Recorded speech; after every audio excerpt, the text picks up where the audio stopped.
All right, guys, welcome back. What this video is going to do is two things. It's going to provide like a 5 to 10 minute summary of everything we've learned in 9.1 through 9.3.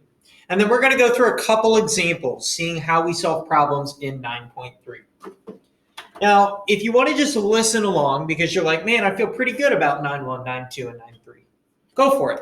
But if you're like, I feel iffy about different parts, especially if you ask me to look at a problem and say, hey, this is a 9.1 type problem or this is a 9.3, then I would recommend writing this down. So 9.1, we introduced the following formula.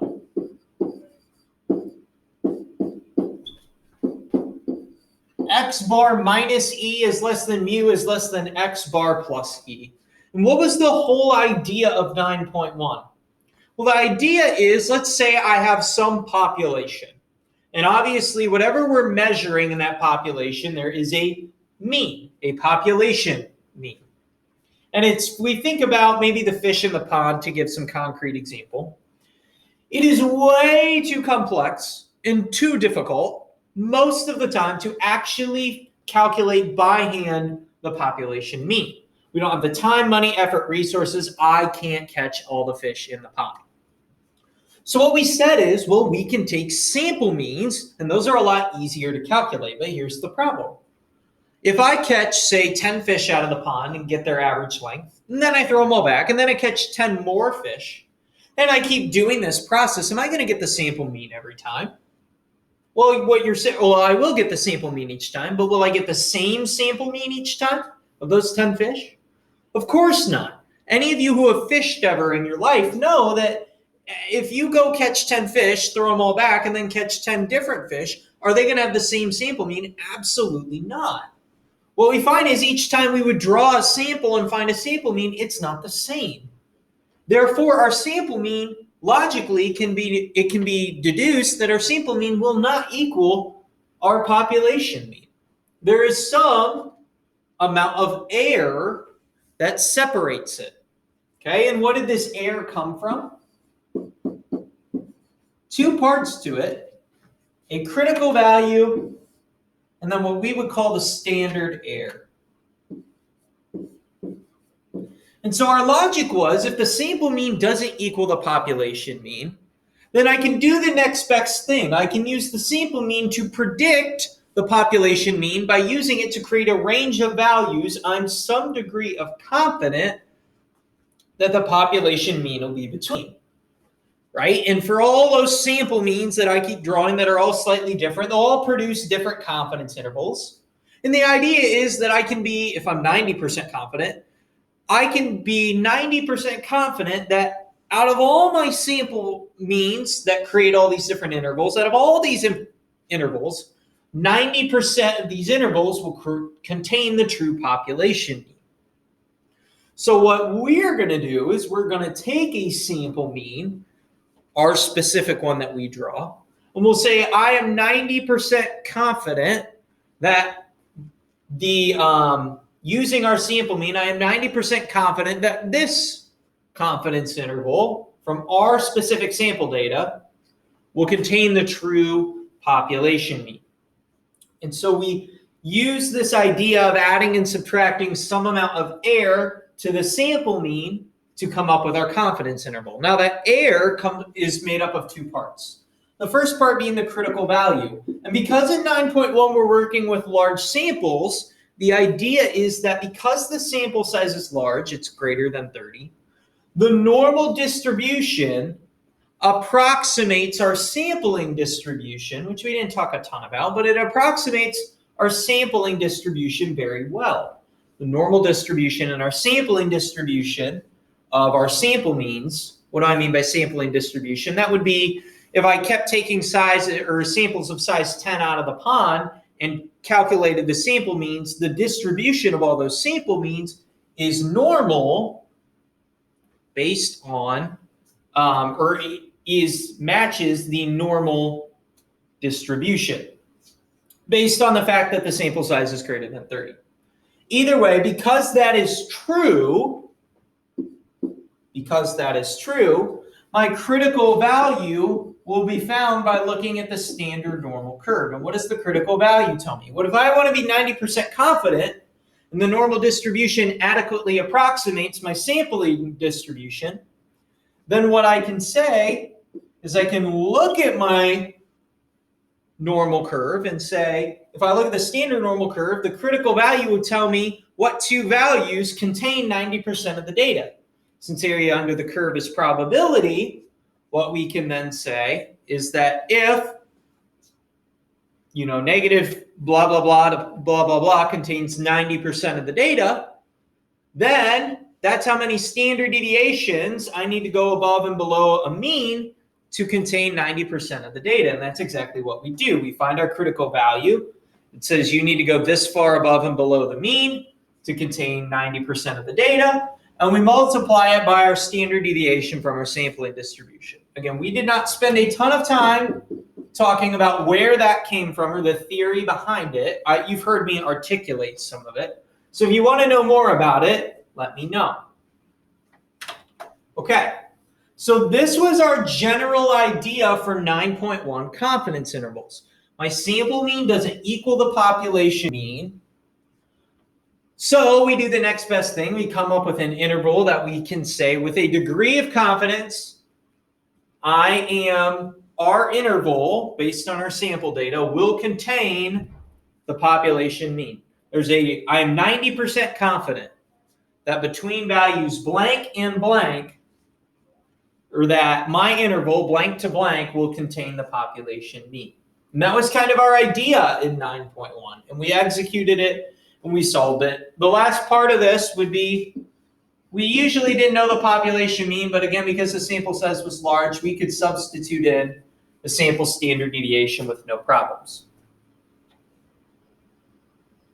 So what we then do in 9.2 is we said we want to do the same thing, but now we're working with small sample sizes. And the overall idea didn't change, right? We're still taking away and adding some level of error to our sample mean to give us a range of values that we are 90, 95, 99% confident the population mean will be between. But we're working with small sample sizes. And the problem is that affects our error. Because if we use the same tactics that we did in 9.1, substituting S in for sigma, whenever, if we didn't know sigma, and using Z of C as our critical value, it turns out it doesn't produce for us the accuracy and the confidence intervals we're looking for. What do I mean by that? That means if I kept drawing samples of different sizes, what would happen if I kept drawing samples of different sizes and making confidence intervals for each of those different samples, what would happen is if I wanted a 95% level of confidence, but my sample size is less than 30, well, all those confidence intervals, 95% of them wouldn't contain the population mean. My error would cause some flaws here. The confidence intervals wouldn't be to the degree of accuracy that I'm asking for. So instead, how do we get that degree of accuracy? Well, we no longer use the normal curve to approximate our sampling distribution, our distribution of sample means.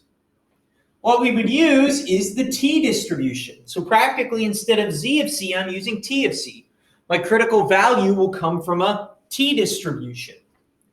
Again, in this case, when we're working with small sample sizes, we never know the population standard deviation. And we still divide by the square root of our sample size. By working with the t-distribution, we're going to get our confidence intervals. Again, if I would take a bunch of different samples of the same size, calculate a bunch of sample means, create a bunch of confidence intervals. By using the t-distribution to calculate my error, what I end up doing is I get that accuracy I'm looking for. 95% of those confidence intervals will contain that population mean. So how do we calculate the critical value T of C? Well, we use this formula called inverse T. 0.5 times 1 plus our level of confidence. And then this was all based on our degrees of freedom, which again was our sample size minus 1. Because all t-distributions are different, What happens is each distribution is slightly different depending on the sample size, specifically the degrees of freedom, which is our sample size minus 1. So again, we were able to create our confidence intervals. Life was good. Now in 9.3, what we introduce, something a little bit more off the wall. We say, hold on, we're tired of estimating the population mean. I almost wrote mu there. We want to estimate the population probability of success in a binomial distribution. Now let's back up. A binomial distribution comes from a binomial experiment. What's a binomial experiment? Well, it's the idea, really it boils down to, you have a success and a failure.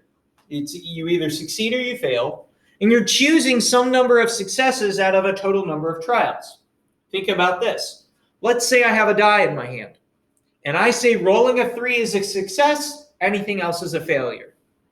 The binomial experiment would be me saying, given that setup, me rolling a 3 is a success, not rolling a 3 is a failure on a fair die, what is the probability that out of 10 rolls, at least 4 are 3s, or no more than 2 are 3s? And we would go on and calculate that. We did that in chapter 6. But what we want to do here is, again, unlike the die example where we know the probability, the population probability of getting a 3 is 1 out of 6, we want to estimate the population probability. Think about the flu example we talked about on Friday, right? It's not ethical or practical for me to force 20,000 students at a university to get a flu shot, then expose them to the flu and see if the flu shot works, okay? Instead, what I do is I get a sample group. I find out the sample probability that the flu shot works for someone, and then I use it to estimate the population probability. Again, keeping in mind that for one sample of students, if I took another sample of the same size, that sample probability is going to change. And if we kept doing that, the sample probabilities would make a distribution, which again, is it called a sampling distribution and is the basis for what we're doing here. Point being, we'll use a sample probability to estimate the population probability. As always, we're taking away and adding some error. And we said for this section, we are going to work again with large samples, but what constitutes a large sample when you're working with probability?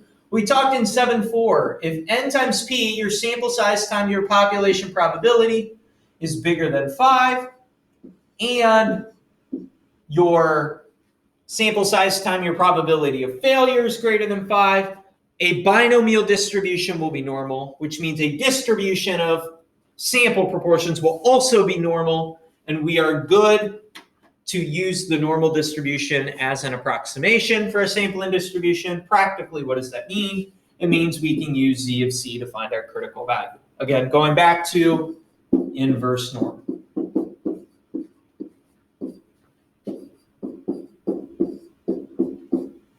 Okay, now there's always a second part to finding that critical value, or to finding our error. It's the critical value, the number of standard deviations we need to go away from the mean to contain such and such amount of our data, and that is the standard error, which is the standard deviation of the sampling distribution. Again, we don't spend a ton of time talking about that, but if you'd like to know more, let me know.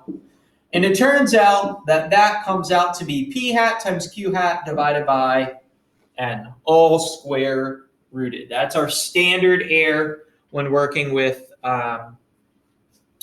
calculating confidence intervals for proportions. P hat being the sample probability, Q hat being the population, or Q hat being the sample probability of failure, P hat being the sample probability of success. Okay, so here we are. This is our formula. Again, if you are looking back, again, this would be 9.3 in green. We covered 9.2 in blue and 9.1 in black. If you have any questions about that, make a star in your notes. Any of that's foreign, let me know so that I can help you. Now, we talked about the theory on Friday, and so now of 9.3, and I discussed it a little bit just there. Let's get into executing some examples. So how are we going to practically solve 9.3? Well, we'll run through an example here, and then if you want another example, shoot me an email and let me know. Otherwise, I think after going through this example, you'll see it's pretty straightforward, and you can move into the practice. So suppose that 800 students are selected from a college that has 20,000 students, and they are each given a flu shot. Then these 800 students are exposed to the flu, and 600 of them do not contract it. Find an interval estimating the probability with 99% confidence that a single student selected at random from the entire population will not get the flu if they get the flu shot. So a lot going on here. But what curbs my anxiety when I'm looking at a lengthy word problem is identifying what they want me to do and writing down a formula that'll help me do it.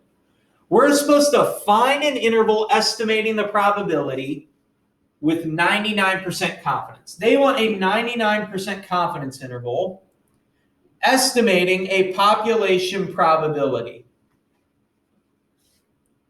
So what's our formula? P hat minus E is less than P, our population probability of success, is less than P hat plus E. Okay? Well, first things first, we got to identify P hat. And remember, P hat is calculated by taking our number of successes divided by our sample size. Well, if you look back at this example, 800 is the number of students in the sample. Again, we're using the sample probability to estimate this for the 20,000, our population. And what is our number of successes? Now, before we determine this, we have to first figure out what is a success. Well, they tell us we're supposed to find an interval estimating the probability with 99% confidence that a single student selected at random will not get the flu if they get the shot. That is the success. So what is our number of successes? Well, if we look back up here, 600 students do not contract the flu after being exposed to it. Therefore, my probability of success, or my sample probability of success, is 600 over 800, which is 0.75. And be careful. Please be careful. You got to be careful to know what a success is and what isn't. If I mistakenly said that the number of successes was 200, as in the number of people who did contract the flu after getting the flu shot, then my whole problem is going to be off. Make sure you know what a success is when you're looking for the number of successes. Well, now at this point, now that I know P hat, I have to calculate some error. But before we can do this, we got to make sure we can even solve the problem, right? Because the normal approximation for our distribution of sample proportions cannot be normally approximated if n times p is not greater than 5 and n times q is not greater than 5. And if you've been paying attention closely, this might puzzle you because we don't know p and q. In fact, p is what we're trying to estimate. So how do we do n times p and greater than 5, n times q is greater than 5? Well, the reality is, p hat and q hat, or p hat does not equal p. We're using it to estimate p, but they're not equal. It can be used as an estimation in the place, and you'll see why in a second. So if I use p hat and q hat here, what I'm going to do is 800 times 0.75. Remember, q hat's the probability of failure, so 800 times 0.25. And I just have to make sure they're both bigger than 5. Because I'm just trying to make sure they're both bigger than 5, it is fine to use p hat as an estimate for p when seeing if the binomial distribution and the distribution of sample proportions will be normal. That is an A-OK choice to make. Okay, we're just trying to see if they're bigger than 5. Clearly, with a sample size of 800, I am going to end up being greater than 5, even though the population proportion is not exactly 0.75. So we have checked that. So we know our binomial distribution is normal, which means our distribution of sample proportions is also normal. So what does that allow us to do? Well, that allows us to calculate our error. Specifically, we can find our critical value, z of c, and multiply it by the standard error, which is p hat times q hat divided by n. Well, I know that part of it. P hat's 0.75, q hat is 0.25, and the sample size is 800. So now I just need my critical value. Again, we've done this a lot in 9.1. I want to be 99% confident. So we're trying to find the two values on the standard normal curve such that 99% of the data lies between them. 99% is in the middle, that means 0.5% is in each tail. So when I set up my inverse norm, remember that's area left. My first boundary, this guy right here on the left, will be 0.005 when I turn it to a decimal. And my area left of my second point will be 0.995. When you calculate this out, you get negative 2.58 and 2.58. If the values are the same, you know you did it right, which means my critical value is 2.58. Again, practically, that means you need to go 2.58 standard deviations above and below the mean on any normal curve to contain 99% of the data. And now I can calculate my error, which when I multiply that out, I end up with 0.04. I'll round it to 2 decimal places because we're working with percentages. Which, if we go all the way back to the top, means if we set up the full confidence interval, p hat 0.75 minus 0.04 is less than p. So some 0.75 plus 0.04. And what we end up with is 0.71 is less than p is less than 0.79.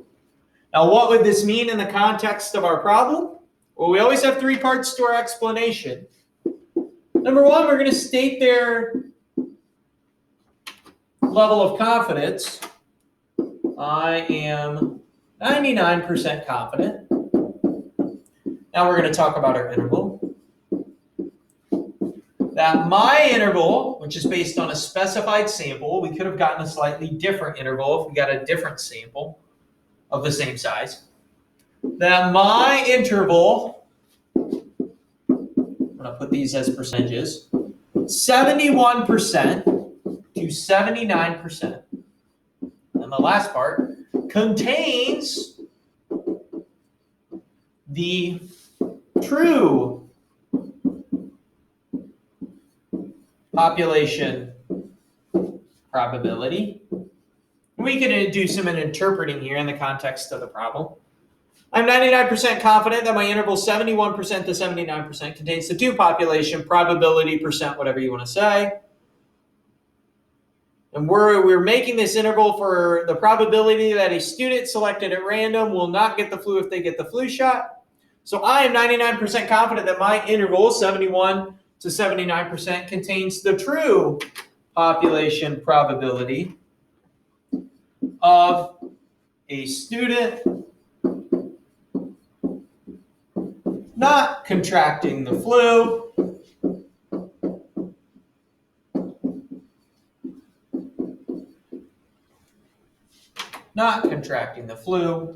if they get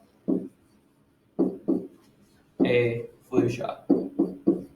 Again, we don't know what that true probability is. Maybe it's 75%, maybe it's 74%, maybe it's 78%. Maybe on the off chance it's not even within our interval at all. Again, we're only we are 99% confident that that true probability is in our interval. But, there is a 1%, level of, it could be outside. Our interval could be that one oddball interval where the true population probability isn't in there. But most likely it is. So we are 99% confident that our interval 71 to 79% contains the true population probability of a student not not contracting the flu if they got a flu shot. Guys, thanks for watching. Let me know what questions you have.